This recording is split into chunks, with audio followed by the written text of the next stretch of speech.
बिस्मिल्लाहिर्रहमानिर्रहीम। हमारा टॉपिक है physical quantities and measurement.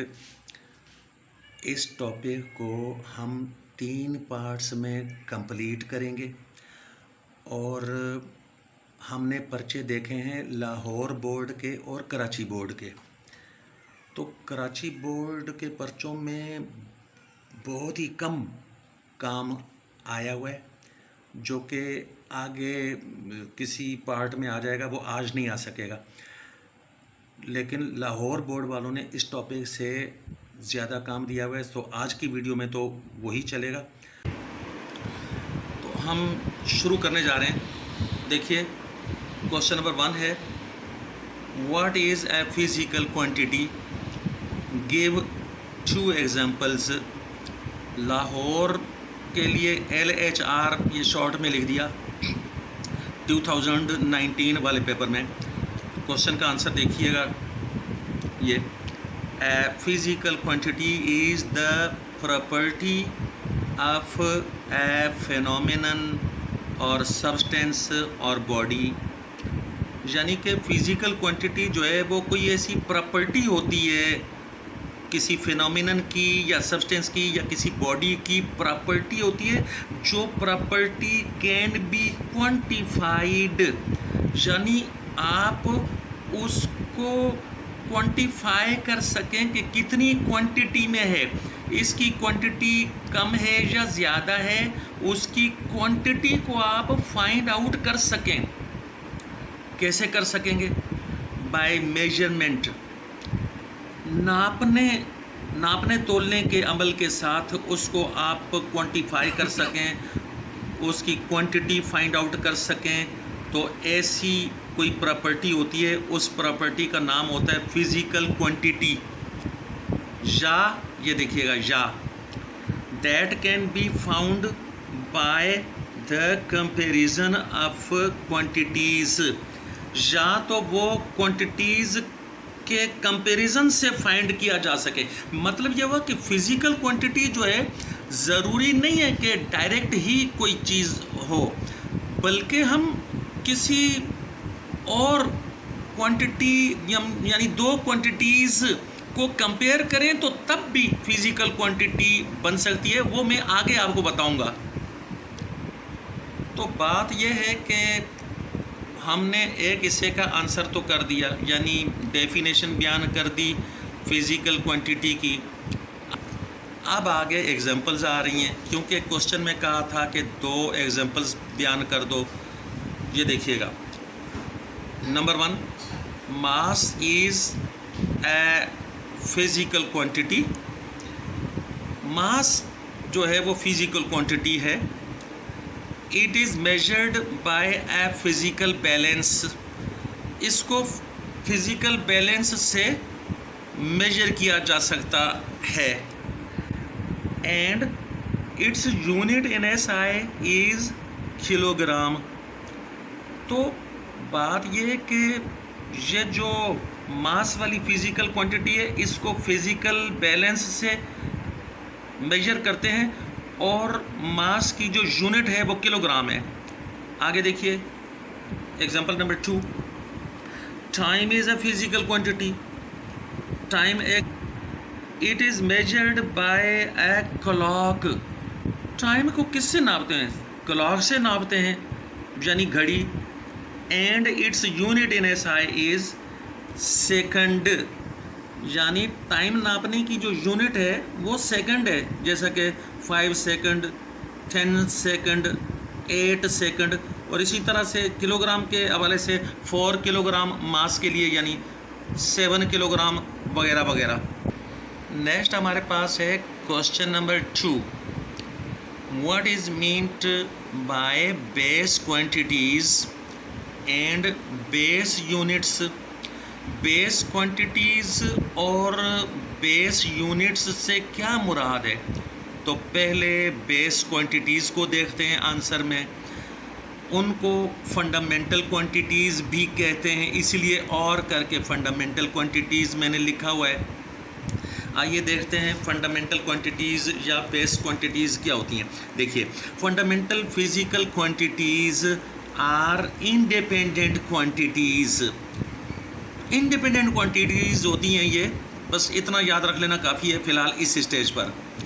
That are not expressed in terms of other quantities, जिनको बयान नहीं करते दूसरी क्वांटिटीज़ की शक्ल में, दूसरी क्वांटिटीज़ को इस्तेमाल करते हुए उनको नहीं बयान करते। ये तो आज़ाद हैं। कोई भी चीज़ जब इंडिपेंडेंट होती है तो वो दूसरों की मोहताज नहीं होती, दूसरी क्वांटिटीज़ के साथ इनको एक्सप्रेस करने की ज़रूरत नहीं है। देखिए, सच एज, मिसाल के तौर पर जैसा कि ये मास, लेंथ और दूसरी भी कुछ और क्वांटिटीज़ यानी वगैरह हमने कर दिया ETC, तो दो क्वांटिटीज़ यहाँ पर काफ़ी हो जाएंगी एग्जांपल के तौर पर। देखिए, फंडामेंटल यूनिट्स वो क्वेश्चन में जो पूछा गया है। अब fundamental units are independent units, तो ये फंडामेंटल यूनिट्स भी इंडिपेंडेंट ही होंगे। जैसे कि फंडामेंटल क्वांटिटीज़ इंडिपेंडेंट हैं, उनको बयान करने के लिए किसी दूसरे क्वांटिटीज़ का सहारा लेने की ज़रूरत नहीं है। तो इसी तरीके से ये जो यूनिट्स होते हैं फंडामेंटल यूनिट्स, ये इंडिपेंडेंट यूनिट्स होते हैं। अच्छा, independent units that are used to express fundamental quantities. बड़ी आसान सी बात है कि ये जो फंडामेंटल यूनिट्स होते हैं ये फंडामेंटल क्वांटिटीज़ को बयान करने के लिए ये इस्तेमाल किए जाते हैं। मिसाल के तौर पर यहाँ देखिएगा, कैमरा यहाँ लाइएगा ऊपर, ये देखिए, मास एक इंडिपेंडेंट क्वांटिटी है यानी फंडामेंटल क्वांटिटी है, आज़ाद क्वांटिटी है।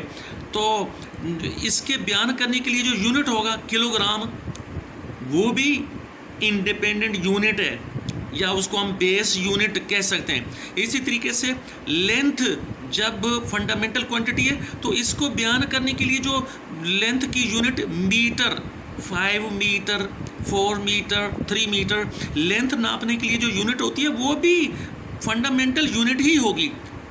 मतलब ये हुआ कि फंडामेंटल यूनिट्स जो हैं वो आज़ाद यूनिट्स होते हैं जो फंडामेंटल क्वांटिटीज़ को मेजर करने के लिए इस्तेमाल किए जाते हैं। नेक्स्ट देखिए question number 3, define base units and derived units. तो ये जो बेस यूनिट्स हैं ये तो अभी पीछे डिफाइन किए ही हैं, लेकिन मैंने लिख दिया है, दोबारा पढ़कर सुना देता हूँ। और ये क्वेश्चन है लाहौर के 2021 वाले पेपर के साथ। तो बेस यूनिट्स को मैं पढ़कर सुना देता हूँ। Base units are independent units that are used to describe fundamental physical quantities such as, ये अब बेस यूनिट का नाम ये लिखा हुआ है, metre. Metre is a base unit because it is used to describe length। Metre base unit है। क्यों बेस यूनिट है? इसलिए कि ये लेंथ को डिस्क्राइब करने के लिए इस्तेमाल होता है जो कि फंडामेंटल क्वांटिटी है, फंडामेंटल फिजिकल क्वांटिटी है। तो पीछे बता चुका हूँ, कोई भी फंडामेंटल फिजिकल क्वांटिटी को ये बयान करने के लिए जो यूनिट्स होते हैं वो बेस यूनिट्स ही तो होते हैं, फंडामेंटल यूनिट्स होते हैं। अब हमारे पास आगे है डेराइव्ड यूनिट्स। देखिए, derived units are those which are described on the basis of fundamental units. Derived units वो होते हैं कि जिनको फंडामेंटल यूनिट्स की बुनियाद के ऊपर आप डिस्क्राइब कर सकते हैं।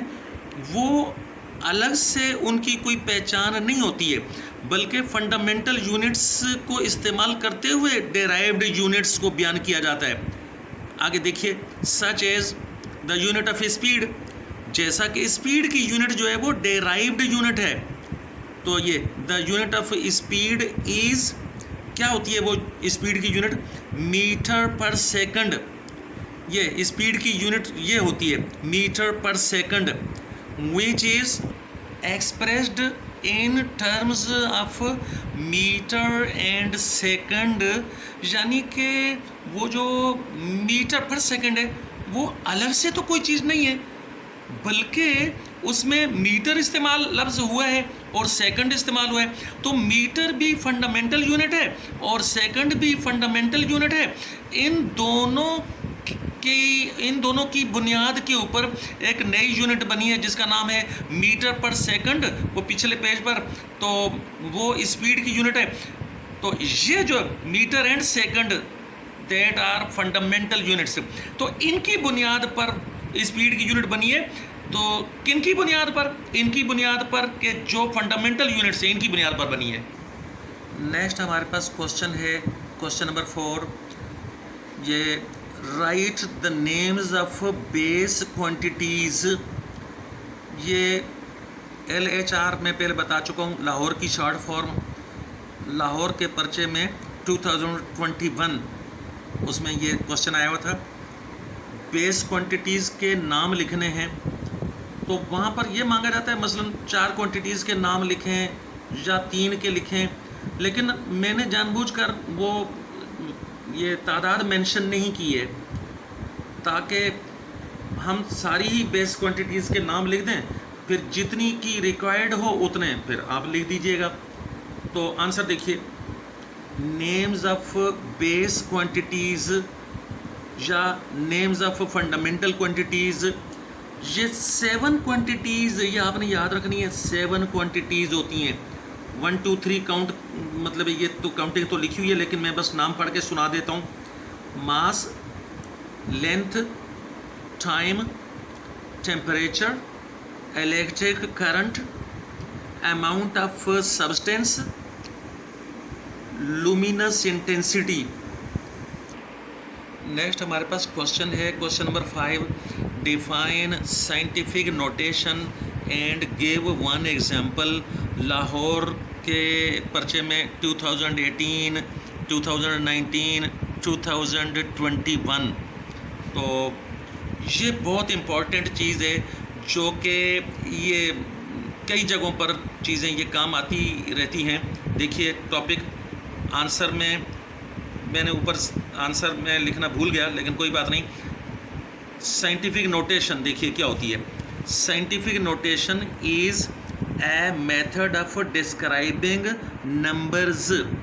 साइंटिफिक नोटेशन जो है वो तरीका होता है ऑफ डिस्क्राइबिंग नंबर्स, नंबर्स को बयान करने का, नंबर्स को डिस्क्राइब करने का तरीका होता है। इन विच, जिसमें, यानी उस तरीके में the given number is described as the product of 2 चीज़ें। ये देखिएगा 1 और 2। प्रोडक्ट का मतलब होता है मल्टीप्लिकेशन, 2 चीज़ों की मल्टीप्लिकेशन के तौर पर, 2 चीज़ों के प्रोडक्ट के तौर पर नंबर को डिस्क्राइब कर दिया जाता है, तो वो साइंटिफिक नोटेशन हो जाती है। वो कौन सी 2 चीज़ें हैं जिनका प्रोडक्ट बनाया जाएगा? पहली चीज़ है ए नंबर एक्स। कोई सा भी नंबर हो उसको हम एक्स कह रहे हैं, नंबर। लेकिन वो जो नंबर है, ये देखिए शर्त ये है कि वो जो नंबर होगा वो 1 से शुरू होगा, यानी या तो 1 ही होगा तो इसलिए 1 के इक्वल कर दिया, या फिर वो 10 से छोटा नंबर होगा। 10 से छोटा होने का मतलब है कि 9.999 तो हो सकता है, लेकिन कंप्लीट 10 नहीं होगा। एक तो ये है कि वो एक्स एक नंबर होगा, एंड दूसरी क्या चीज़ है? Power of 10। तो ये 2 चीज़ों का प्रोडक्ट जब बनेगा तो वो साइंटिफिक नोटेशन होती है। मैं अगले पेज पर इसकी एग्जांपल देने जा रहा हूँ। ये देखिए साइंटिफिक नोटेशन की एग्जांपल देखिए। The bond length in hydrogen molecule, H2 जो है वो हाइड्रोजन मॉलिक्यूल होता है। हाइड्रोजन मॉलिक्यूल में जो बॉन्ड की लंबाई होती है वो लंबाई इज़ ये इतनी छोटी जो कोई चीज़ है मीटर, यानी कि जो बहुत ही थोड़ी यानी बहुत ही छोटा नंबर है, इस नंबर को मैं पढ़ने लगा हूँ 0.0000000074 मीटर, यानी इतनी बारीक लेंथ होती है। ये याद रखिएगा कि पॉइंट के आगे जितने ज़्यादा ज़ीरो ज़ीरो चलते जाएंगे उतनी ही ज़्यादा, अगर यहाँ पर किलोग्राम है तो इतना कम किलोग्राम हो जाएगा, और अगर मीटर है तो उतना कम मीटर हो जाएगा। कोई भी चीज़ वो कम होती जाती है ये पॉइंट के आगे राइट की तरफ जितने ज़ीरो बढ़ते जाते हैं। तो इस नंबर को लिखना क्योंकि बहुत मुश्किल है, तो इसलिए साइंसदानों ने क्या किया, मैथमेटिशियंस ने, कि इस तरह के नंबर्स को लिखने का तरीका वो साइंटिफिक नोटेशन।